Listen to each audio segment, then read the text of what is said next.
Welcome to WW2 Heroic Tales, where true stories of courage, sacrifice, and extraordinary heroism come alive from the darkest days of World War II. Join us as we uncover the untold moments that shaped history. In the grim autumn of 1939, as the iron fist of the Third Reich closed around Poland, a man arrived in the ancient city of Krakow. He was not a soldier, but a businessman, not a zealot, but an opportunist. His name was Oskar Schindler.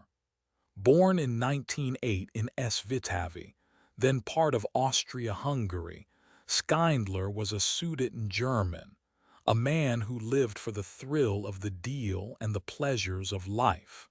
Tall, charismatic, and always impeccably dressed, he wore his Nazi Party membership pin not as a mark of ideological fervor, but as a key, a tool to unlock the doors of opportunity in a world turned upside down by war. His past was a complex tapestry of failed businesses, heavy drinking, and even a stint as an agent for the WW2 German military intelligence. For Schindler, the invasion of Poland was not a tragedy, it was a gold rush. He saw a landscape of confiscated businesses and a desperate, captive labor force, and he intended to profit from it. He quickly established himself within the German occupation's social circles, his charm and lavish spending making him a welcome guest at parties where secrets were currency and connections were everything. He set his sights on a bankrupt enamelware factory, a derelict building that he would transform into the Deutsche Emailwarenfabrik, or DEF. His motivation was simple and unapologetic: wealth. In these early days, there was no hint of the savior he would become. He was a predator in a war-torn ecosystem, a war profiteer positioning himself to build an empire on the ruins of a conquered nation, utterly unaware that the path of greed he was treading would lead him to an unimaginable moral crossroads. To bring his factory to life, Schindler needed more than just Nazi connections and a confiscated building. He needed capital and expertise. This led him to a fateful meeting that would alter the course of his life and the lives of hundreds of others. He was introduced to Itzhak Stern, a quiet, brilliant Jewish accountant who held a position at a major Jewish-owned business. Initially, their relationship was purely pragmatic. Schindler, the gregarious German with the party pin, and Stern, the meticulous accountant with deep ties to the Jewish business community. Schindler laid out his proposition. He had the factory and the political protection, but he needed Jewish investors to provide the financial backing for the lease. It was a deal rooted in mutual necessity. The Jewish investors, facing the systematic seizure of their assets, saw it as a desperate chance to salvage something, to put their money where it might be shielded by a German owner. Stern, seeing the cold logic, facilitated the arrangement. Schindler didn't see people, he saw assets. Stern wasn't an equal partner, he was a vital cog in the machine of profit. The early days at the Deutsche Emailwarenfabrik were a cacophony of industry. The rhythmic clang of metal presses, the hiss of spray paint, and the intense heat of the kilns filled the air. Schindler focused on producing high-quality enamel pots and pans, securing lucrative contracts with the German military. He employed Jewish workers primarily because they were the cheapest labor available under the Nazi system. They were skilled, desperate, and their wages were funneled directly to the SS. For Schindler, it was a perfect business model. He was getting rich, the Wehrmacht was getting its cookware, and the Nazi bureaucracy was satisfied. He was a master of the system, playing every angle for personal gain, all while the storm clouds of the Holocaust gathered with terrifying speed just beyond his factory gates. As Schindler's fortune grew, the world for the Jews of Krakow was shrinking into a nightmare. The walls of the ghetto rose, trapping thousands in a cramped, disease-ridden prison. Yet, inside Schindler's factory, a different reality was taking shape. The work was hard, but it offered a precious Blauschein, a work permit that designated the holder as essential to the war effort, a flimsy shield against deportation to the death camps. The true heart of darkness lay just a few miles away, the Plaszow concentration camp. Its commandant was the sadistic SS Hauptsturmführer Amon Göth, a man who embodied the regime's most profound evil. Göth was notorious for his random, brutal acts of violence, often shooting prisoners from the balcony of his villa for sport. The sound of his rifle was a daily terror that echoed across the camp. To protect his workforce and his business, Schindler had to engage with this monster. He navigated a treacherous relationship with Göth, transforming himself into the commandant's drinking buddy and confidant. He hosted lavish parties, showering Göth and other Nazi officials with cascades of bribes, rare cognacs, fine foods, shimmering diamonds, and cash. Every bottle of champagne, every silk stocking was a calculated investment in human life. He framed his requests not in humanitarian terms, but in the language of capitalist efficiency. He argued that his workers, his Schindleradjuden, were specialized laborers, and that moving them into a sub-camp on his factory grounds would maximize production for the German war machine. Göth, his greed and ego stroked, eventually agreed. This was Schindler's masterstroke of manipulation. He was using the very logic of the Nazi system, its obsession with industrial output and its susceptibility to corruption, to carve out a pocket of relative safety in the middle of hell. The day that shattered Oskar Schindler's cynical worldview arrived on March 13, 1943. From the vantage point of a hill overlooking Krakow, he watched the final, brutal liquidation of the ghetto. What he saw was not an orderly relocation of a workforce. It was a medieval pogrom executed with industrial precision. The air, thick with the smell of cordite and the biting Polish winter, carried the sounds of total chaos. The guttural shouts of SS officers, the incessant barking of German shepherds, the sharp crack of rifles, and above all, the sustained, high-pitched scream of a community being torn apart. He witnessed families ripped from each other's arms, children pulled from their mothers, the elderly shot where they stood. Soldiers in field-gray uniforms moved through the streets like a merciless tide, clearing buildings with grenades and machine gun fire. Piles of luggage, the possessions of a lifetime, lay abandoned in the streets, symbols of lives abruptly ended. It was a spectacle of depravity that stripped away any pretense of order or military necessity. This was extermination, raw and undisguised. Historians point to this moment as Schindler's profound transformation. The bon vivant, the party member, the war profiteer, that man began to die on that hill. In his place, something new was born.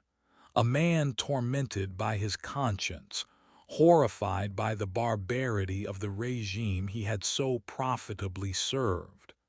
The sight of the systematic slaughter disturbed him to his core. He was a witness. He could no longer plead ignorance or hide behind the veneer of business. The abstract knowledge of persecution had become a visceral, sickening reality. From that day forward, his purpose shifted. Profit was no longer the primary goal. Survival, the survival of his Jews, became his obsession. The game of bribery and influence was no longer about enriching himself. It was about saving as many souls as he possibly could from the insatiable Nazi death machine. With the horrors of the ghetto liquidation seared into his memory, Schindler's factory transformed from a place of business into a fortress of life. The subcamp he had bribed Amon Göth to approve, officially designated a branch of Plaszow, became an ark of survival. The contrast was stark and immediate. Outside the factory gates lay the arbitrary terror of Göth's rule, where a dropped tool or a moment of hesitation could mean instant death.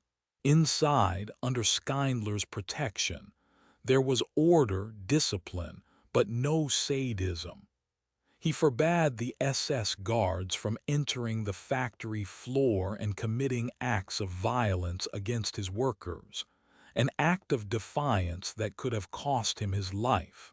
The Schindler received larger food rations, which Schindler supplemented at enormous personal expense by buying provisions on the black market.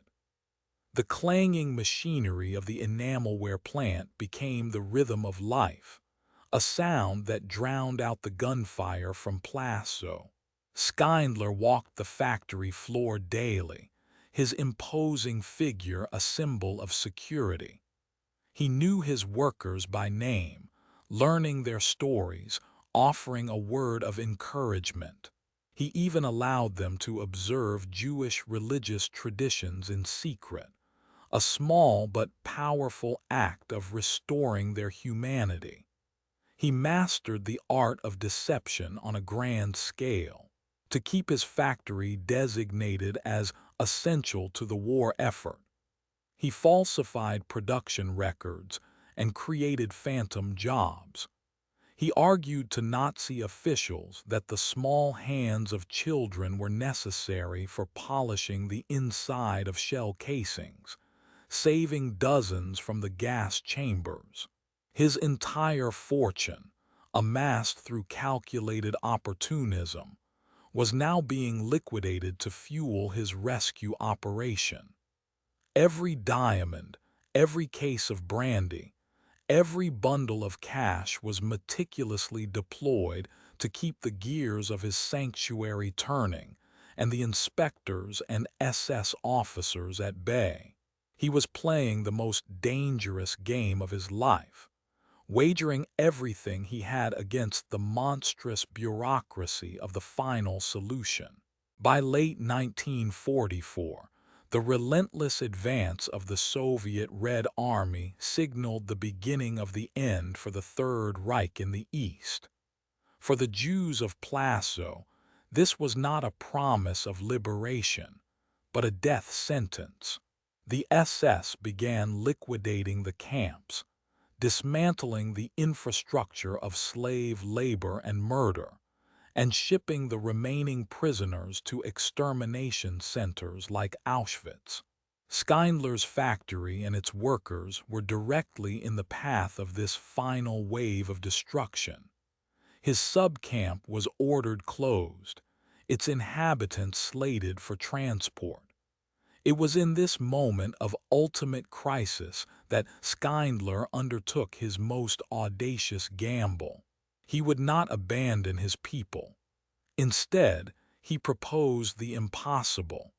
He would relocate his entire factory, workers and all, to the relative safety of his homeland in the Sudetenland.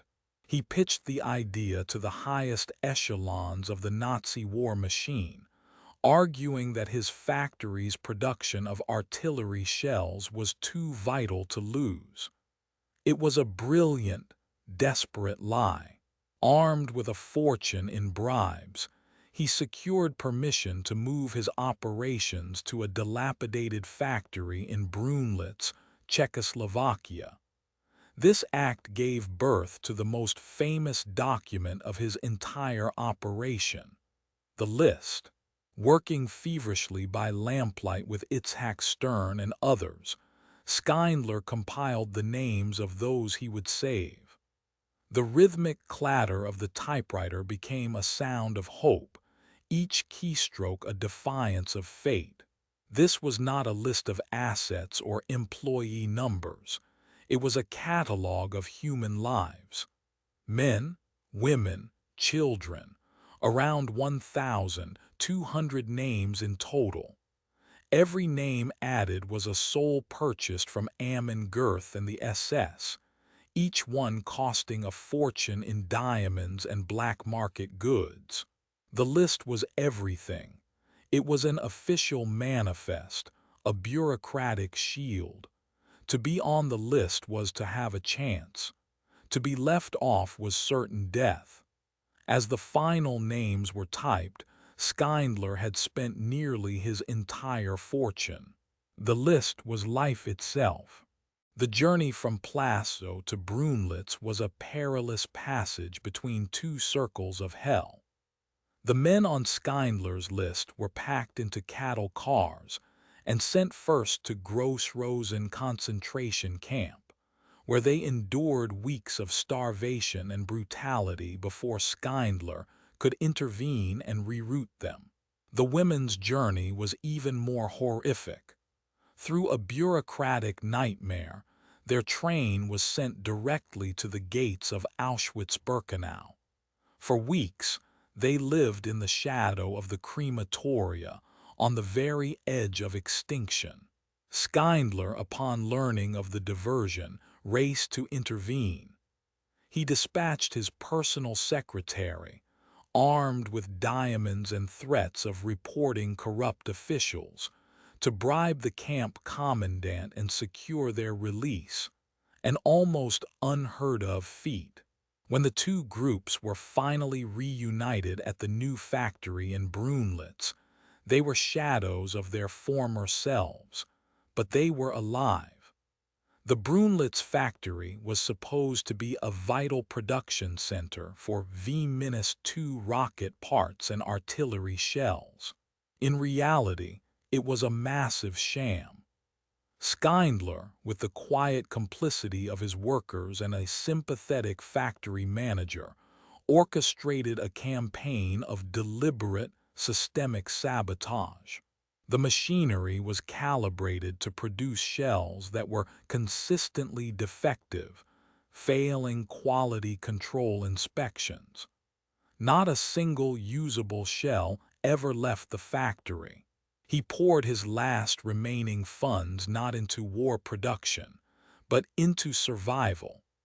He bought food, clothing, and medicine on the black market, creating a clandestine supply chain that kept his 1,200 workers alive through the brutal final winter of the war. The factory, designated as a critical war asset on paper, became an elaborate stage play, a facade of industry hiding an operation dedicated solely to preserving life. It was his final, most complete act of rebellion against the regime he had once served. In the freezing twilight of the war, as the Reich crumbled, one final test of Schindler's resolve arrived at his factory gates. A train, consisting of sealed cattle cars, had been abandoned on a nearby siding by fleeing SS guards.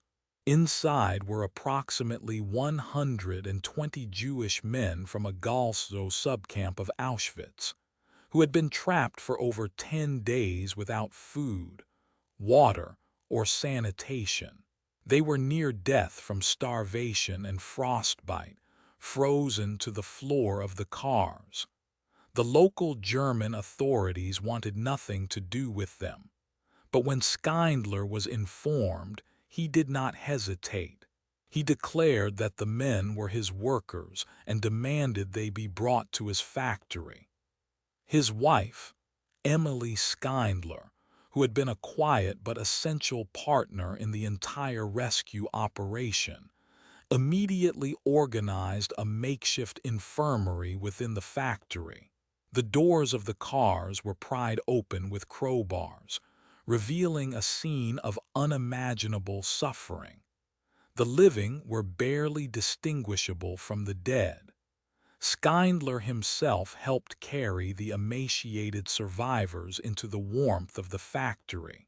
Emily and a team of workers nursed them, providing medical care and slowly reintroducing food to their starved bodies. They buried the dead with Jewish rites in a plot of land Schindler purchased nearby, affording them a dignity in death that the Nazi regime had denied them in life.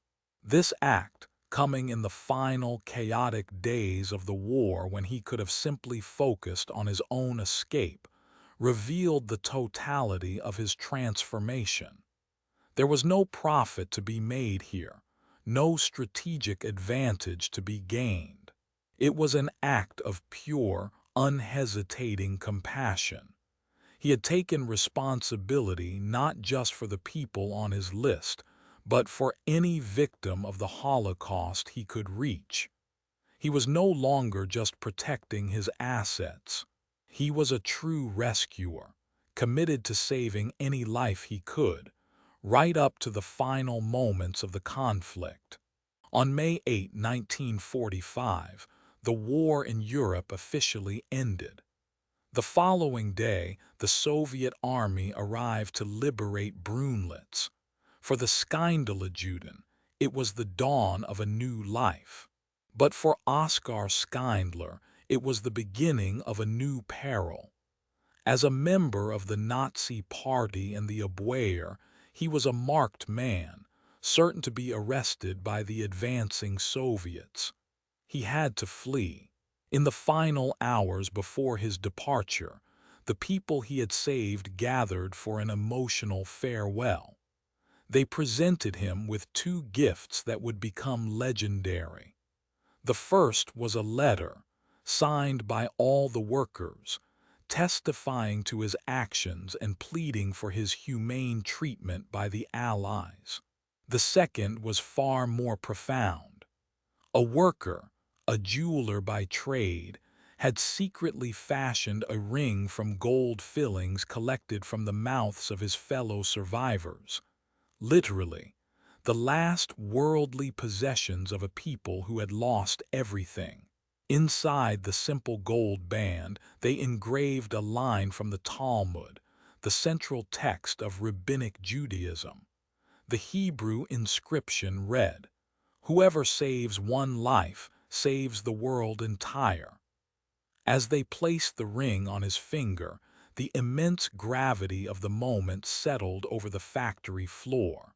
This small object, forged from suffering, symbolized the 1,200 worlds he had saved.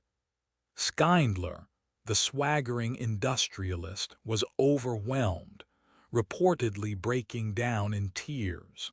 He, along with his wife Emily, fled westward dressed in prisoner uniforms, carrying the letter and the ring.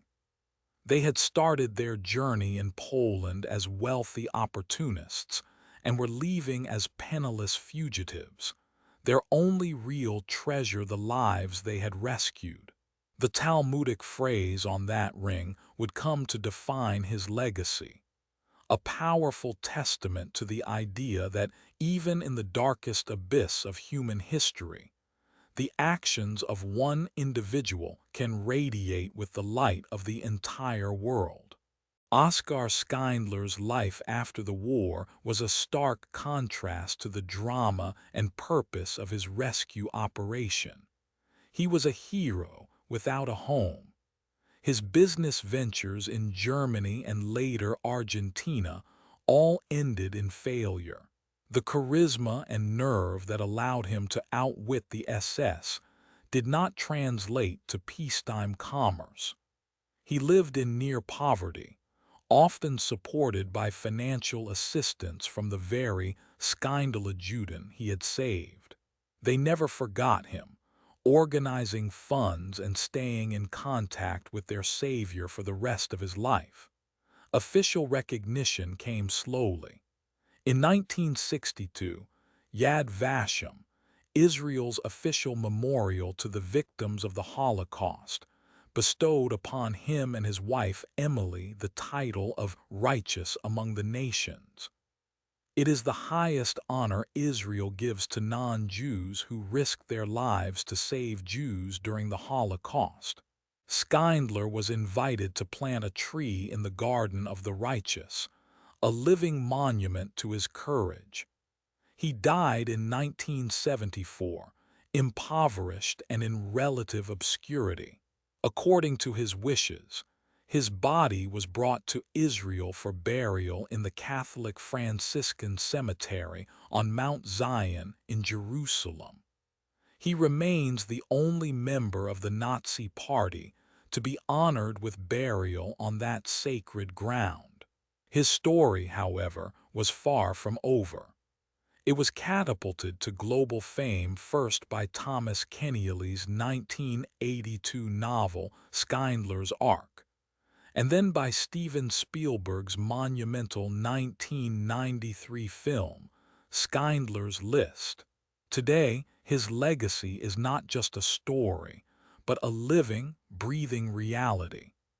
It is estimated that over 85,000 descendants of the Schindler Jews are alive, spread across the world.